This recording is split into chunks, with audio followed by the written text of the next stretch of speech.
मित्रों, दिग्विजय देश की आवाज़ वॉइस फॉर वॉइसलेस में आपका बहुत बहुत स्वागत है।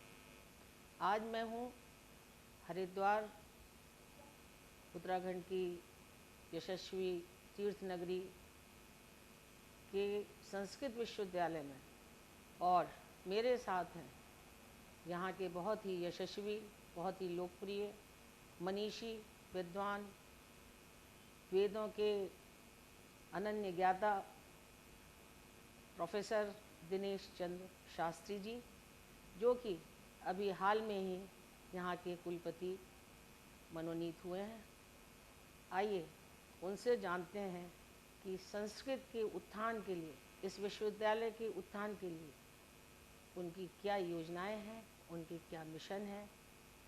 आप सब जानते होंगे कि उत्तराखंड में संस्कृत दूसरी राजभाषा का दर्जा संस्कृत को प्राप्त है, तो जो सम्मान यहाँ मिला है वो अन्य जगह पर नहीं मिला है, लेकिन फिर भी इतना बड़ा कार्य करने में कुछ बाधाएं आती हैं। तो कुलपति महोदय कैसे इससे निपटेंगे, इन्हीं पर आज की हमारी बातचीत आधारित है।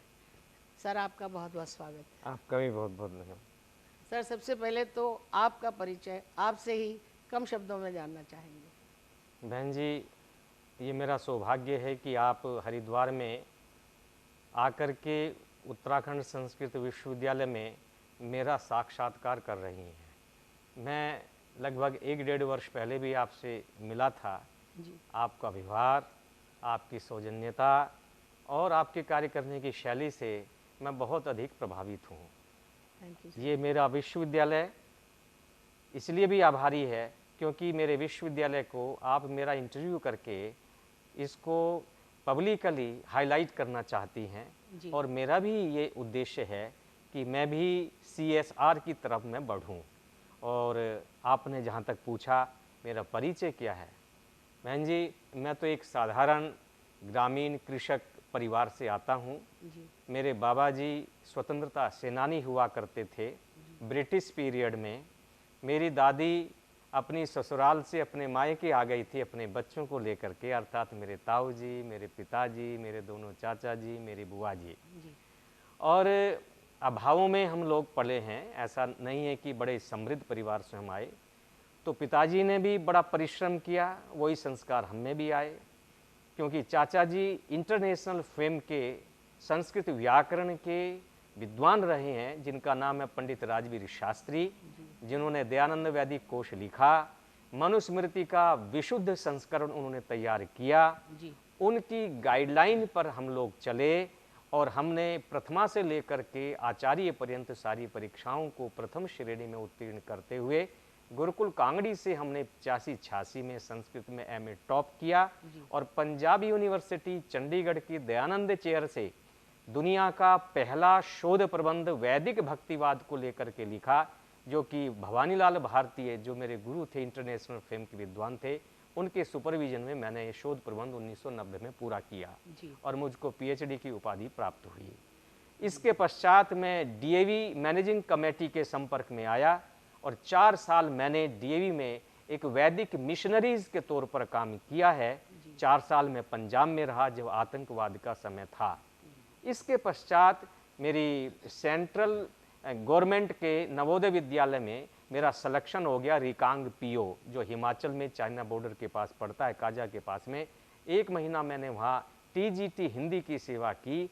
इसी दौरान 1991 के दिसंबर में मेरा गुरुकुल कांगड़ी विश्वविद्यालय के वेद विभाग में वेद के प्रवक्ता के पद पर मेरा सिलेक्शन हुआ। तब से लेकर के और आज के 2 महीने पूर्व तक मैं गुरुकुल कांगड़ी के वेद विभाग में लेक्चरर रहा, वरिष्ठ प्रवक्ता बना, रीडर बना, एसोसिएट बना, प्रोफेसर बना, सीनियर प्रोफेसर बना, और विभिन्न पदों को मैंने वहाँ पर सुशोभित किया। लगभग 11 वर्ष में हेड ऑफ द डिपार्टमेंट बना, और वही हेडशिप को छोड़ते हुए मैं यहाँ आया। लाइजन ऑफिसर भी मैं वहाँ का था, चीफ प्रोक्टर में था, वहाँ का लाइब्रेरियन था, विभिन्न कमेटियों में मैं रहा हूँ।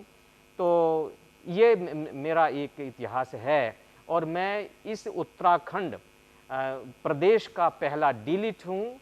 ऋग्वेद में मेरी डीलिट है, और 2000 में ये उत्तराखंड बना है, इसी नवंबर महीने में 9 नवंबर को, और जनवरी 14 को मेरा वाइवा हुआ था।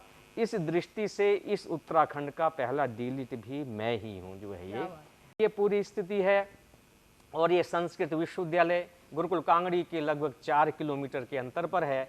मैं सबको जानता हूँ, लगभग जब ये 17 वर्ष पहले जब ये विश्वविद्यालय बना, मैं उसका प्रत्यक्ष गवाह हूँ। जब एन.डी. तिवारी जी ने और शीला दीक्षित जी ने यहाँ गुरुकुल कांगड़ी विश्वविद्यालय के भवन में, विश्वविद्यालय भवन में ही एकेडमी और विश्वविद्यालय की जो है स्थापना की, वो की थी।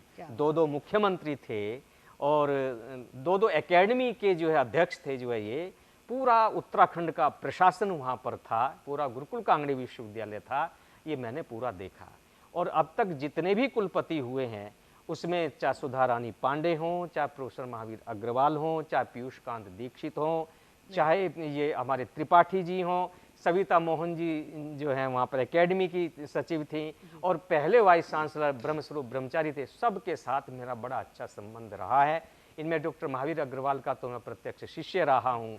इसलिए संस्कृत इस प्रदेश की जो द्वितीय राजभाषा है, और ये सीमांत प्रदेश भी है, और क्योंकि पहाड़ की अपनी समस्याएं भी होती हैं, इस परिप्रेक्ष्य में माननीय गवर्नर साहब ने, जो इस विश्वविद्यालय के कुलाधिपति हैं, उन्होंने मुझको आशीर्वाद दिया।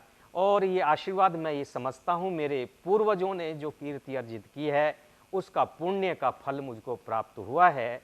और मैं इस विश्वविद्यालय का 2 महीने पूर्व कुलपति बना। मैं अपने को कुलपति नहीं कहता, मैं कस्टोडियन के रूप में देखता हूँ, क्योंकि ये मेरा 3 वर्ष का कार्यकाल है। मेरी पूरी कोशिश है कि ये विश्वविद्यालय बहुत ऊंचे शिखर पर पहुँचे जो है। तो ऊंचे शिखर पर पहुँचने के लिए जैसा कि आपने मुझसे प्रश्न किया था, मैं अभी उसको स्पष्ट कर दूं। एक मिनट में इंटरप्ट कर रही हूँ जी जी जी कि आपने परिवार के बारे में बताया, तो थोड़ा उसे पूरा कर दीजिए, यानी अपनी पत्नी और बच्चों के बारे में बता दीजिए। बिल्कुल बिल्कुल, बहुत अच्छा प्रश्न आपका रहा। बिना सहधर्मिणी के परिवार का परिचय पूरा नहीं होता। ये जीवन एक यज्ञ के समान है, ये एक होम है पूरा जीवन। और गृहस्थ तो है ही, इसी के ऊपर बाकी तीनों आश्रम टिके हुए होते हैं। मेरी श्रीमती, मैं बहुत सौभाग्यशाली हूँ कि मुझे ऐसी श्रीमती मिली जिसने मेरे जीवन में 4 चांद लगाए। मैं आज जो यहाँ बैठा हुआ हूँ, मेरी श्रीमती की बहुत बड़ी तपस्या है। मैंने जितनी साहित्य साधना की है, यदि मेरी श्रीमती नहीं होती तो मैं बच्चों पर विशेष ध्यान देता और मेरा ये पूरा छूट जाता। क्योंकि मैंने कई प्रोजेक्ट किए हैं। मैंने वैदिक उपमा कोश का निर्माण किया, 4000 से अधिक उपमाओं को मैंने कलेक्ट किया, और उसमें मैंने मैक्स मुलर की थ्योरी को खंडित किया। तो ये खंडित मैं कर पाया। मेरी श्रीमती, जो श्रीमती मृदुला सिंघल शास्त्री हैं, बहुत धार्मिक हैं, बड़ी मतलब अपनी संस्कृति के प्रति डिवोटेड हैं, और बहुत सोशल वर्कर हैं। कई हजार महिलाओं के साथ में वो ऐसे जुड़ी हुई है जैसे परिवार की महिलाओं के साथ जुड़ी हुई है। मेरे 2 बच्चे हैं। मेरा बड़ा बेटा है रमन चंद्र सिंघल, वह इनकम टैक्स में ऑफिसर है, अधिकारी है। SSC CGL उसने 3 बार क्लियर किया है। तो पहली बार जो क्लियर किया तो पूना में उसकी पोस्टिंग थी, वो 2017 की थी। फिर 2018 की जब उसकी ज्वाइनिंग आई तो उसने बड़ी पोस्ट को छोड़ते हुए यहीं हरिद्वार के पास ऋषिकेश में इनकम टैक्स वाले उसने ज्वाइन किया, अपने माता पिता के पास रहने के उद्देश्य से। और मेरी बेटी छोटी है, वो MBBS कर रही है, सरकारी नीट के माध्यम से कर रही है। ऑल इंडिया रैंक उसकी 2425 के आसपास थी। और मेरठ में जो सरकारी मेडिकल कॉलेज है, Lala Lajpat Rai memorial medical college, जिसको LLRM बोलते हैं, उसमें 3य वर्ष की वह इस समय विद्यार्थी है। और थ्रू आउट फर्स्ट क्लास, मेरे दोनों बच्चे थ्रू आउट फर्स्ट क्लास रहे हैं। मैंने कोई खास ध्यान नहीं दिया, मेरी श्रीमती की उसमें विशेष तपस्या है जो है ये। तो इसलिए श्रीमती के बिना तो ये यज्ञ अधूरा है। मैं जो आज हूँ अपनी श्रीमती की वजह से हूँ। इस संस्थान को कैसे शिखर पे ले जाएंगे जी, इस पे चर्चा करें। बहन जी, ये आपका बेसिक क्वेश्चन है और होना भी चाहिए। एक पत्रकार का, साक्षात्कार करने वाले का ये एक मूल प्रश्न होता है। देखिए, मैं एक विजन और मिशन लेकर के आया हूँ। चूंकि उत्तराखंड राज्य की संस्कृत द्वितीय राजभाषा है जी। और वो भाषा है, और संस्कृत वांग में बड़ा विशाल है। संस्कृत को देव भाषा बोलते हैं, इसी को ही देववाक बोलते हैं। संस्कृतम नाम दैवी वाक वागन व्याख्याता महर्षि भी। महर्षियों ने इस दैवी वाक को संस्कृत कहा कि पहला इसका नाम दैवी वाक है। दैवी वाक जो वेदों की भाषा है, उसको जन सामान्य को समझाने के लिए ऋषियों ने उसका सरलीकरण किया। सरलीकरण का मतलब हो गया उसमें प्रकृति प्रत्यय अर्थात उसमें रूट क्या है, प्रीफिक्स क्या है, इन सबको उन्होंने तोड़ करके बताया, इसलिए इसका नाम संस्कृत बना। और ये संपूर्ण विश्व की भाषा हुआ करती थी किसी जमाने के अंदर। और जब संस्कृत भाषा पूरे विश्व की भाषा थी, लाखों वर्ष पूर्व से ये भाषा चली आ रही है, देव भाषा है, अब ये सिद्ध भी हो चुका है। परंतु हजारों साल की गुलामी हमारी, महाभारत के पश्चात इस देश के अंदर एक शून्य पैदा हो गया। महाभारत के लगभग 2000 वर्ष के बाद में जैन और बौद्ध आए, उसके बाद वाम मार्ग आ गया, तो इस देश में एक शून्य पैदा हो गया। साहित्य में भी मिलावट होनी शुरू हो गई, इंटरपोल्यूशन जिसको बोलते हैं, अपपाठ भी जिसको बोलते हैं, इसलिए वांग में एक विकृति पैदा हो गई। यूनिवर्सिटी का ये कर्तव्य बनता है, क्योंकि हाई लेवल की फैकल्टी होती है, केवल वहाँ टीचिंग नहीं होती, वहाँ अनुसंधान भी होता है। क्योंकि मैंने अनुसंधान किया गुरुकुल कांगड़ी में वैदिक वाग ज्योति के माध्यम से। पिछले 10-11 वर्षों से मैंने रिसर्च जर्नल जो यूजीसी की लिस्टेड है, इंटरनेशनल रिसर्च जर्नल है, जिसके 12 लगभग 18 वॉल्यूम निकल चुके हैं। तो मैं ये चाहता हूँ कि ये यूनिवर्सिटी शोध के मामले में सबसे पहले उच्च लेवल को प्राप्त करे। इसलिए मैंने वाइस चांसलर पद का ग्रहण करते ही, अर्थात कस्टोडियन बनते ही इस विश्वविद्यालय का, मैंने अपनी कार्य परिषद से, एग्जीक्यूटिव काउंसिल से 4 शोध पीठों को पास करवाया। उनमें पहली शोध पीठ है पंडित दीनदयाल उपाध्याय शोध पीठ, और दूसरी है महर्षि दयानंद सरस्वती वैदिक शोध पीठ, और तीसरी है गुरु गोविंद सिंह, दशमेश गुरु गोविंद सिंह बलिदानी शोध पीठ। ये 3 शोध पीठ भारत सरकार ने 2016 में एचआरडी मिनिस्ट्री ने ऑलरेडी पास किया हुआ था। उस समय के वाइस चांसलर ने पता नहीं क्यों नहीं एक्सेप्ट किया, जो कि यूनिवर्सिटी लेवल पर ये शोध पीठ होनी चाहिए, क्योंकि मैं ऐसी शोध पीठों से ही पीएचडी करके आगे बढ़ा हूँ, और यूनिवर्सिटी को ये जो ऊपर लेकर के जाती हैं। तो इसके साथ मैंने चौथी शोध पीठ महाराजा अग्रसेन शोध पीठ का भी मैंने जो है अपनी एग्जीक्यूटिव काउंसिल से यूनानिमसली पास किया। किसी ने कोई विरोध नहीं किया, जो है सहर्ष स्वीकार किया। जो है वह रिपोर्ट यूनिवर्सिटी की वेबसाइट पर हमने अपलोड भी करा दी है, जो है ये, क्योंकि अग्रसेन महाराज समाज सुधारक रहे। जी जी, बिल्कुल बिल्कुल बिल्कुल, आपने बिल्कुल ठीक कहा। महाराजा अग्रसेन 5000 वर्ष पहले उनका 1 ईंट और 1 रुपया का जो कंसेप्ट है, ये समाजवाद की रीढ़ की हड्डी है कि हम नीचे तबके को कैसे ऊपर लेकर के जाएं। ये कंसेप्ट अब हर सोसाइटी अपना रही है। इसलिए उस महाराजा अग्रसेन के नाम पर समाज में चेतना भरने के लिए उस कम्युनिटी के लोग, क्योंकि बहुत धनाढ्य हैं, तो हमको CSR प्राप्त हो, इसलिए भी मेरा उद्देश्य है। स्वामी दयानंद ने क्योंकि वेद के साथ में जनमानस को कनेक्ट करने के लिए गो बैक टू वेदाज का नारा दिया, और क्योंकि ये देश को एक जोड़ने का, इस सत्य सनातन वैदिक धर्म को जोड़ने का, हिंदू धर्म को जोड़ने का एक बहुत बड़ा नारा उन्होंने दिया था, इसलिए उनके नाम पर हमने किया।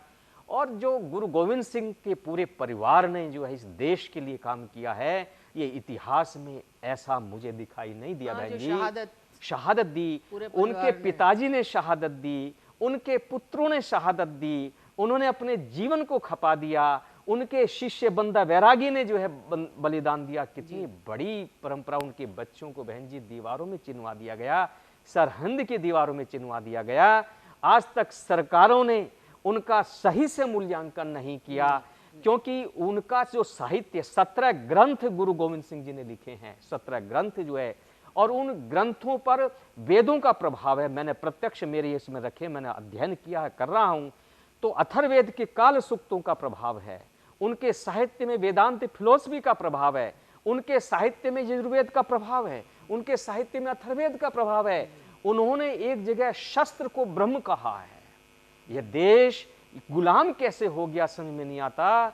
जिन गुरु गोविंद सिंह ने शस्त्र को ब्रह्म के रूप में माना है, तो ये वेद का पूरा कंसेप्ट था। यत्र ब्रह्मचर्य क्षत्रम चौबे श्रेयमसनुताम मई देवा दधतु श्रेयमुत्तमाम तस्सैते स्वाहा, ये वेद भगवान ने कहा। इसको गुरु गोविंद सिंह ने अपने साहित्य में भी उकेरा है। जो है गोविंद सिंह, मेरा विशेष फोकस गुरु गोविंद सिंह जी के ऊपर रहेगा, क्योंकि मैं इतिहास का भी विद्यार्थी अपनों को मानता हूं, वेद का होने के साथ साथ में, क्योंकि वेद का कंसेप्ट बिना इतिहास के नहीं खुलता। वेद व्यास ने लिखा, इतिहास पुराणाभ्याम वेदम सम उपबृहेत।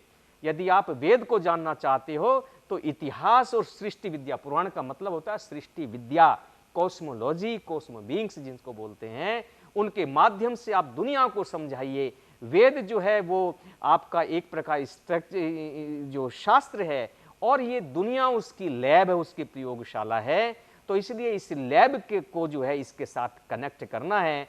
तो यह गुरु गोविंद सिंह जी का जो चरित्र है वो दुनिया के सामने आए, उनका वह स्वरूप सामने नहीं आया है। अभी हम उसको खालिस्तान के रूप में लोग देखते रहे, लेकिन गुरु गोविंद सिंह को पढ़ करके देखो तो उनके पिताजी हिंद की चादर कहे जाते थे, और उन्होंने पूरा का पूरा वैदिक वाङ्मय को समेटा हुआ है। वह रूप आए, और इससे मोदी जी का जो विजन है जोड़ने का, जो है ये कैसे हम इनको जोड़ पाएं, जो है दोनों कम्युनिटी को, जो है ये, क्योंकि ये कम्युनिटी तो हमारी ही थी। जो है ये वेदी परिवार होता था, वेदी परिवार में गुरु नानक जी का जन्म था। एक वेद का कंसेप्ट पंजाब में ही था, और बाकी और भारत में एक वेद का कंसेप्ट नहीं था। तो पंजाब में वेद ही लिखते थे एक वेद के जानने वाले को, और भारत के दूसरे साइड में एक वेद के लिए कोई शब्द नहीं था। दो वेद जानने वालों के लिए द्विवेदी था, तीन वेद के जानने वालों को त्रिवेदी बोलते थे, चार वेद के जानने वालों को चतुर्वेदी बोलते थे। परंतु पंजाब ही एक ऐसी स्टेट थी, क्योंकि यहाँ पर अटैक बहुत हुए हैं, जिसने एक वेदी कंठ कर लिया, चलो काम चल जाएगा, इसलिए वेदी बोलते थे। गुरुओं की पूरी परंपरा वेद के साथ में जुड़ी हुई है। ये हमारा दुर्भाग्य है कि आज़ादी के 75 वर्ष बाद भी जो है हम इनको जोड़ नहीं पाए, अपने को अलग समझते रहे। ये तो हमारे सरदार घर का मुखिया है, तो जो बड़ा बेटा जो है सरदार बनाया जाता था हिंदुओं की रक्षा के लिए, जो है ये। इसलिए 4 शोध पीठों की जो संकल्पना की है और हमारी एग्जीक्यूटिव ने पास किया है, अब मैंने इसको यूजीसी को रेफर किया है। मैं जाकर के यूजीसी के चेयरमैन श्री जगदीश जी से मिलूंगा। मेरी पूरी कोशिश होगी कि मैं इनको वहाँ से पास करवा करके यहाँ लेकर के आऊँ। और 1% यदि सरकार पैसा नहीं देती है, 1% वैसे तो देगी, तो फिर मैं CSR के माध्यम से जो है वो पैसा कलेक्ट करके मालवीय जी की तरह झोली फैलाऊंगा, लोगों के सामने दीजिए, और इसको मैं शुरू करूंगा। ये मेरा विजन और मिशन है, जो है ये। नंबर 2 पर मैंने इस यूनिवर्सिटी के, अभी मुझे 2 महीने ही हुए हैं, इंटरडिसिप्लिनरी रिसर्च जर्नल, ये मैंने ऑनलाइन प्रारंभ किया है, जिसका नाम देवभूमि इंटरडिसिप्लिनरी रिसर्च जर्नल मैंने रखा है। और इसमें जो है डिफरेंट टॉपिक्स पर जो है रिसर्च पेपर्स होंगे, और मुझे पूरी उम्मीद है कि ये वर्ष में 2 अंक इसके ऑनलाइन होंगे, और पहला अंक बहुत जल्दी आएगा, और मैं माननीय गवर्नर साहब से इसका विमोचन करवाना चाहूँगा। मैंने उनको रिक्वेस्ट भी की है, और उन्होंने मुझे आशीर्वाद भी दिया है कि मैं ज़रूर इसको जो है विमोचन करूँगा। और तीसरा ये है बहन जी कि मैंने अभी पदभार संभालते ही इस विश्वविद्यालय में अतिथि भवन नहीं है, गेस्ट हाउस नहीं है। मैंने अभी कुछ दिनों पहले क्योंकि पैसा सैंक्शन हो चुका था सरकार के द्वारा, तो क्योंकि जो हमारे बाहर से अतिथि आते हैं, आप जैसे प्रबुद्ध बहनें आती हैं, भाई आते हैं, उन सब के लिए गेस्ट हाउस होना चाहिए। तो एक बढ़िया गेस्ट हाउस जो है वो निर्माण शुरू हो चुका है। अभी कुछ दिन पहले माननीय शिक्षा मंत्री डॉक्टर धन सिंह रावत जी ने उसका भूमि पूजन किया है, और बहुत जल्दी वो निर्माण होगा। इसके साथ ही मैंने एक प्रपोजल लड़कियों के हॉस्टल के लिए एक प्रपोजल मैंने सरकार को भेजने के लिए बनवाया है, वो भी बहुत जल्दी सरकार को प्राप्त हो जाएगा। अभी तो मैं इतना ही सोचा है, अभी लोगों को समझ रहा हूँ, लोगों के प्रमोशन रुके पड़े हैं, उन प्रमोशन कैसे हों, क्योंकि जब किसी व्यवस्था में कुछ दोष आ जाता है तो कहीं ना कहीं दोषी हम ही होते हैं। तो मैं इसमें लगा हुआ हूँ कि जहाँ से समस्या है वहीं से ही इसका समाधान हो जाए। और 3 प्रमोशन लोगों के ड्यू हो चुके हैं बहन जी, जो है ये। और वो मैं इनका एक भी प्रमोशन यदि मैं कर पाया तो मैं अपने को सौभाग्यशाली मानूंगा। यही मेरा विजन और मिशन है जी। एक प्रश्न ये है कि सरकार जी इस यूनिवर्सिटी के लिए कितनी संवेदनशील है? बहन जी, ये सरकार संवेदनशील तो है, इसमें कोई दो राय नहीं है, परंतु हमको ये ध्यान रखना होगा संस्कृत जगत को कि उद्यमेन ही सिद्ध्यन्ति कार्याणि न मनोरथई नहीं सुप्तस्य सिंहस्य प्रविशन्ति मुखे मृगा। कि ये पंचतंत्र का श्लोक है। इसका मतलब ये होता है कि सोते हुए सिंह के मुंह में शिकार स्वयं नहीं जाता है। सरकार हमको सुविधाएं देने के लिए तैयार बैठी हुई है, हमको स्वयं को इस लायक बनाना पड़ेगा, उनके पास जाना होगा, उनसे मांगना पड़ेगा। और जो हमारा सचिवालय है, जो हमारे मंत्रीगण हैं, जो सचिव लेवल के हैं, उनको अपनी परफॉर्मेंस दिखानी पड़ेगी। जो है केवल ये कहने से कि मैं संस्कृत का व्यक्ति हूं, मुझे दे दो, ऐसा कोई भी नहीं देगा। हमको कुछ करके दिखाना होगा। सरकार तो देती है, सरकार को कुछ करके दिखाना होता है। ये दूसरी बार भाजपा की सरकार रिपीट की है इस प्रदेश में। संस्कृत के लिए बिल्कुल उदार है, परंतु हम में कितना सामर्थ्य, हम कितना खींचते हैं, ये संस्कृत के लोगों ऊपर डिपेंड करता है। जो है ये प्रदेश को देखना है, हर विभाग को देखना है। जो है ये मैं उसी तरफ बढ़ा हुआ हूँ। और जो संस्कृत महाविद्यालय 31 संस्कृत महाविद्यालय हैं जो वर्गीकृत हुए हैं, कुछ न्यूनताएं हैं क्योंकि मेरे आने से पहले वर्गीकरण हो चुका है, तो अभी शासन के लेवल पर अभी सचिव साहब के सिग्नेचर नहीं हुए, ऐसा मुझको पता चला है। कुछ थोड़ी बहुत त्रुटियां हैं, उनको हम दूर कर रहे हैं। वो त्रुटियां शासन की नहीं है, जो वर्गीकरण की हैं, वो वर्गीकृत महाविद्यालयों के द्वारा हैं, जो स्पष्ट नहीं कर रहे हैं वो। क्योंकि एक महाविद्यालय का कंसेप्ट है और एक महाविद्यालय से पहले का जो इंटरमीडिएट का कंसेप्ट है। क्योंकि अब संस्कृत पहले एक ही साथ थी, अब माध्यमिक शिक्षा संस्कृत बोर्ड बन गया है, इसलिए वो देखता है उसको। तो महाविद्यालय में क्या वहीं माध्यमिक की कक्षाएं चल रही हैं, वहीं स्नातकोत्तर की भी स्नातक चल रही हैं, इसलिए वो उसको डिमार्क नहीं कर पाए हैं, रेखांकन नहीं कर पाए हैं।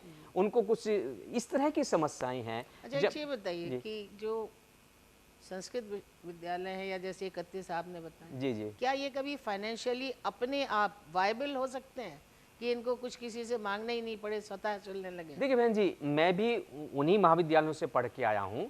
आपको ध्यान होगा कि बड़े बड़े सेठ संस्कृत पाठशालाओं को और मंदिरों को चलाते रहे हैं। जो ये और अभी भी आप देखे होंगे जो हमारे अंबानी साहब हैं, कम से कम करोड़ों रुपया अभी वहाँ दे करके आए हैं और हर वर्ष देते हैं केदार धाम के लिए जो है, और एक भाई जो है बद्रीनाथ धाम में भी देते हैं। तो ये सब जिसको धर्मादा बोलते थे पहले, जो है ये सब दे दिया करते थे। और ये संस्कृत पाठशालाएं, मंदिर साथ होते थे, ये चलती थी जो है उसमें सरकारी पैसा उस रूप से इन्वॉल्व नहीं हुआ करता था, केवल सैलरी हुआ करती थी। ज्यों ज्यों सरकार का पैसा बढ़ेगा तो सरकार के नियम कानून आपको मानने पड़ेंगे। ये तो सिद्ध है कि जब सरकार का पैसा इन्वॉल्व है तो सरकार के कुछ मानक हैं, तो उन मानकों को पूरा करना होगा। सरकार उन प्राध्यापकों की सैलरी देती है ना, तो जब सैलरी देती है तो उसके कुछ मानक हैं, वो तो मानने पड़ेंगे हमको, है ना। तो पहले तो इन चीजों पर ध्यान दिया नहीं जाता था, लेकिन जैसे जैसे टेक्नोलॉजी बढ़ रही है, तकनीक बढ़ रही है, वैसे वैसे इन सारी चीजों को देखा जा रहा है। हम संस्कृत के लोगों को भी तकनीक के साथ में जुड़ करके अपने को अपडेट करना चाहिए। तो मेरा ये भी विजन है साथ साथ में कि इस उत्तराखंड के 2 मंडल हैं, एक गढ़वाल मंडल है, एक कुमायूं मंडल है, कि सैटेलाइट के माध्यम से अर्थात ऑनलाइन माध्यम से हम सुदूर ग्राम में बैठा हुआ जो विद्यार्थी है वो भी हमारे पाठ को पढ़ सके, चाहे कुमायूं में बैठा हो चाहे गढ़वाल में हो। लेकिन हम धीरे धीरे बढ़ रहे हैं। कम्युनिटी रेडियो सेंटर पहले से ही पास हो चुका है, उस तरफ भी मैंने एक फाइल बढ़ाई है 2.5 लाख के रुपए की, जो है मैंने, अब देखो वो भी पास हो जाएगा, ईश्वर का आशीर्वाद हमको मिलेगा। जो है बाकी आप सब जैसे गवर्नर साहब, सुना है मैंने कि बड़े विद्वान व्यक्ति हैं, आपको उनसे मुलाकात करके कैसा लगा कि इस कार्य में वो जी सहायक होंगे?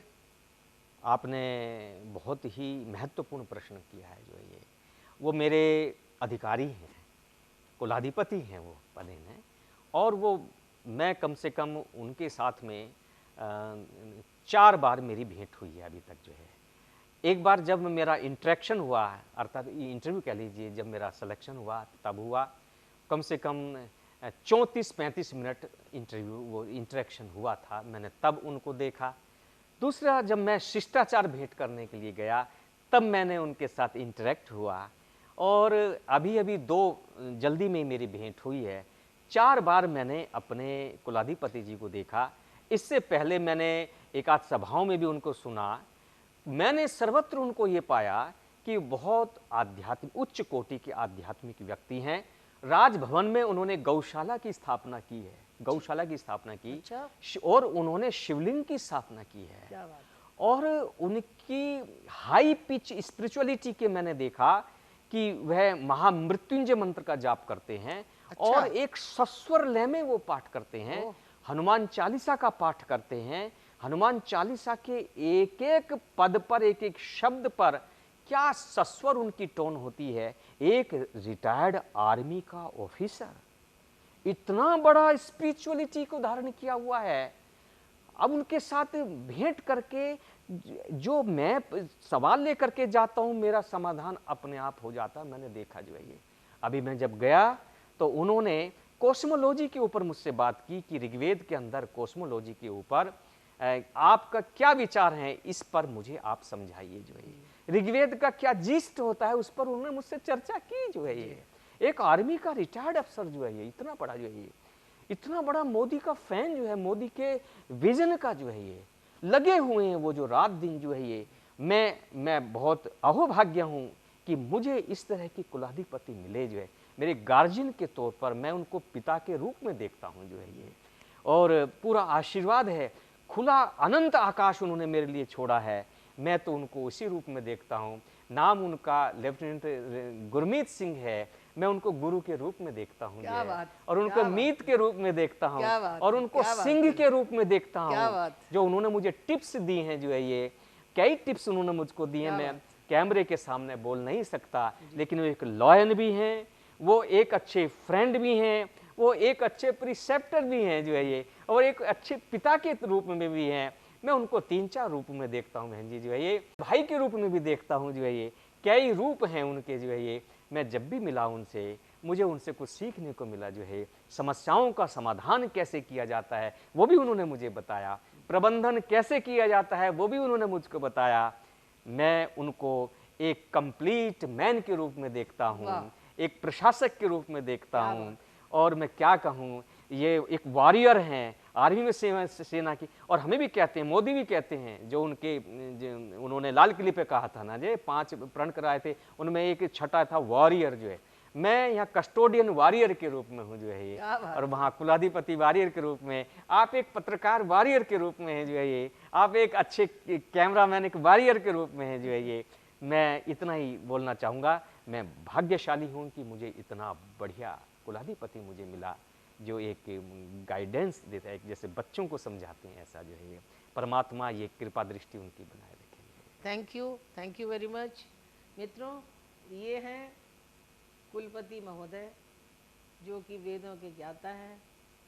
सबसे बड़ी बात यह है, इनका जो झुकाव है गुरु गोविंद सिंह जी के लिए विशेष, वैसे तो सब पे है क्योंकि सबकी बड़ी बड़ी भूमिका है, लेकिन उनका इसलिए है कि इनका स्वयं का परिवार भी स्वतंत्रता संग्राम सेनानी रहा है, और उन्होंने भी देश के लिए तकलीफ़ें सही हैं और बहुत सेक्रीफाइस किया है। बगैर त्याग तपस्या के तो हमें आज़ादी नहीं मिल सकती थी। तो बहुत सारे अनसंग हीरो हैं जिनकी कहीं बात नहीं होती, लेकिन उनका योगदान अतुलनीय है। तो इन्हीं आपने नए कुलपति के नए सपने, नई उड़ान, इस संस्था को शिखर पर ले जाने का संकल्प, और उसके ऊपर गवर्नर साहब का विशेष आशीर्वाद, क्योंकि वो खुद ही इतने सुधी गुणी व्यक्ति हैं। तो उम्मीद करती हूँ कि ये संस्था बहुत ऊपर जाएगी। और प्रश्न बहुत सारे हैं, एक इंटरव्यू में समाना मुश्किल है। अगली बार इनसे कुछ प्रश्न रह गए हैं, अगली बार उनसे फिर पूछा जाएगा। तब तक के लिए कैमरामैन सुनील गौतम के साथ मधु श्रीवास्तव का नमस्कार। सर नमस्कार। आपका भी बहुत बहुत धन्यवाद जी, आपका बहुत धन्यवाद।